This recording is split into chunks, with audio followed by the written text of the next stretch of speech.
Scotland is blessed with probably the most breathtaking scenery in the entire United Kingdom, and surely none more so than here on the stunningly beautiful west coast. It's an area pitted with numerous lochs and craggy outcrops.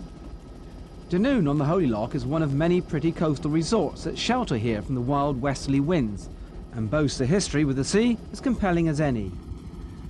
The event attracts many of the top names from offshore powerboating, offshore circuit racing, ski racing and British Northern racing.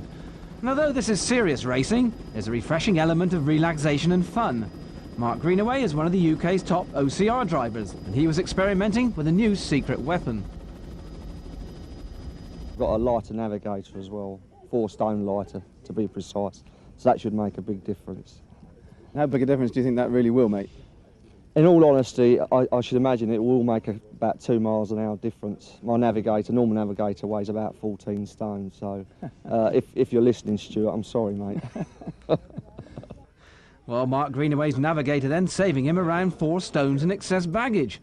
But was she looking forward to the new experience? Oh, Julia, you're Mark Greenaway's new secret weapon, and your first time in a boat, I think. Yeah, as a co-driver it is anyway. You're looking forward to it? Yeah, my adrenaline's surging. I haven't been to sleep properly tonight as well. Last night, my stomach's all in knots. Joe Grant was another guest relishing the prospect of an adrenaline rush. But was he worried that last year's navigator in this boat was thrown out? Not at all. Not at all. I've thought about it, but I was also navigating last year for the first day, and Graham, my brother-in-law, done it the second day, and he came out, but it was a big swell, and he did get a fright. But I'm not really that worried. I've thought about it, and it doesn't worry me. Meanwhile, the man standing accused of the deed, Robert McCarthy, was defending his reputation and describing the merits of his visit.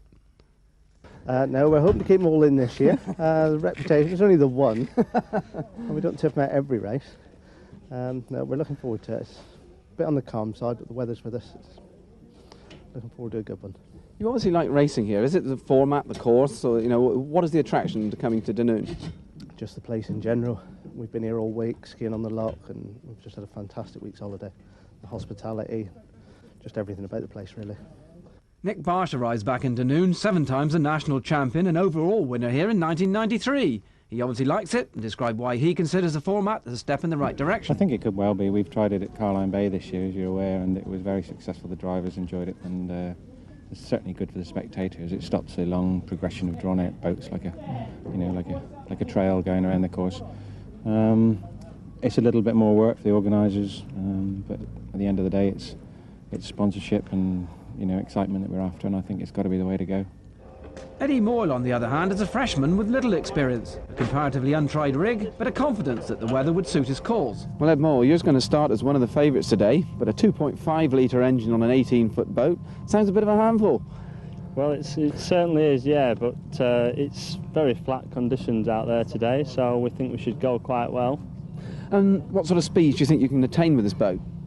Well, if it's very, very flat, we should think very close to the 90s.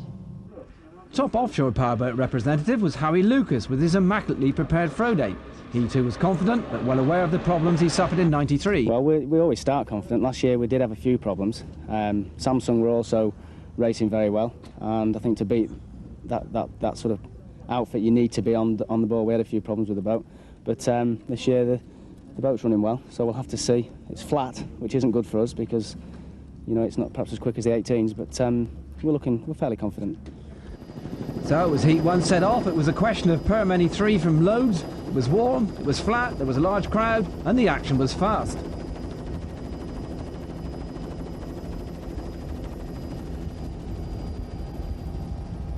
And first to break was Eddie Moyle in his flying machine. Inexperienced he might have been, but backwards and coming forwards he certainly wasn't. The ground speed on the helicopter here around 90 miles per hour.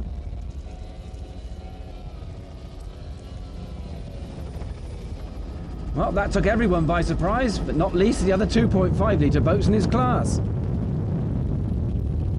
And so the first lap, including the start, was completed in a convincing style at over 80 miles per hour, with 100% concentration required on the tiny circuit.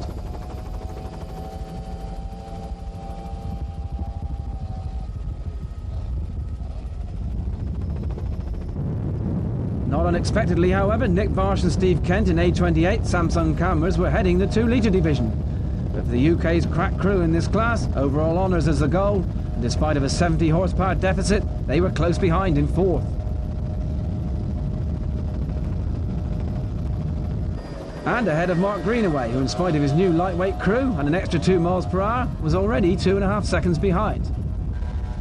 Disappointment too for Peter Lee and Mike Horn in the impressively rigged Air Tours Phantom, widely tipped for overall honours. This was well off the pace for the British record speed holder. There was better news for B7 Dave Yeoman, however. In the 1.3 litre division, he was right behind the favourite, Gary Archer. And only 4 seconds adrift, Howie Lucas in the Froday, number 101. Although in fairness to the offshore man, this just wasn't his water. For him, a 15-foot swell would have been the order of the day. Well, elsewhere there were other notable performances. Adrian Lean and Anne Ashcroft in Sumo 2 were 5th in the hottest division, 2 litre. While McCarthy, number 90, had managed to keep his crew in the boat so far, as he battled on in 4th. Ahead of Barry Evans and another of the guest navigators, Victoria Roberts and Wallacey in C42 Dream On. And even here, in the 8th place, the overall speeds were over 70 miles per hour. And 3rd in the smallest class, 1.3 litre, another battling performance. This time, Phil White and Graham Horn, number 25, Tasmanian Devil. Same division, just 12 seconds behind, Davey Mowat and Billy Shirley were about to be lapped by the high-flying Moyle, who is now over half a mile up. Well, that's the way it stayed in Heat 1, with Moyle, number 11, keeping up the tempo all the way. The perfect answer to the sceptics, including myself, who feared the tiny Phantom might be just a little too lively.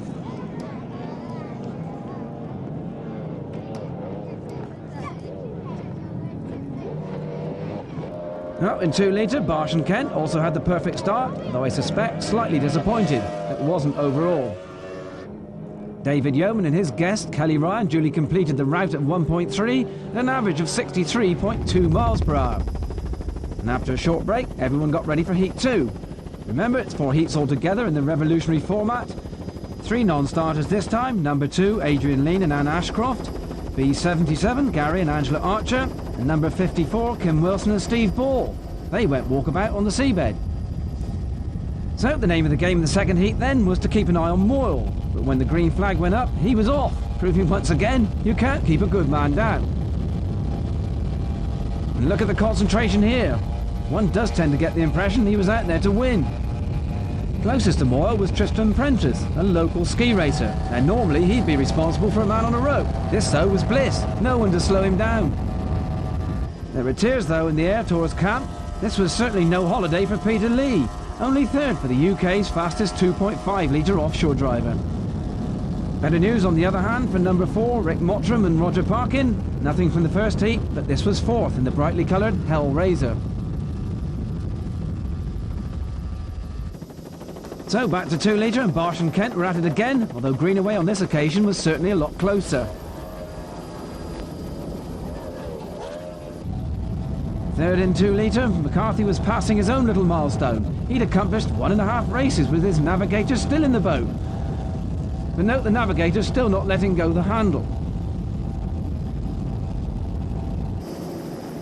By lap 5, things had changed a little. Lee had got by Prentice, who was now under threat from Barsh, who in turn hadn't quite shaken off Greenaway.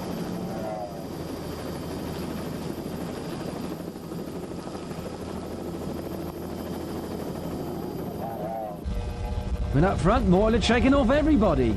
He went on to record his 2nd overall victory of the challenge, this time at an average of over 90 miles per hour. It was stunning stuff. Well, Barsh and Kent followed suit to put themselves in pole position in 2 litre, going into day 2, and was still a chance of overall honours.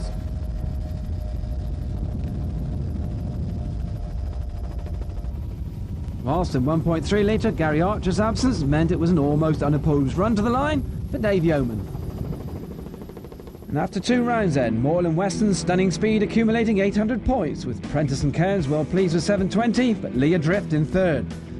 In 2 litre, Barsh and Kent, also with a clean sweep, leave Greenaway and Downing with plenty to think about on day 2, while McCarthy's Velcro holds tight in 3rd. And in 1.3 litre, it was Yeoman and Ryan all the way, with no one else in sight.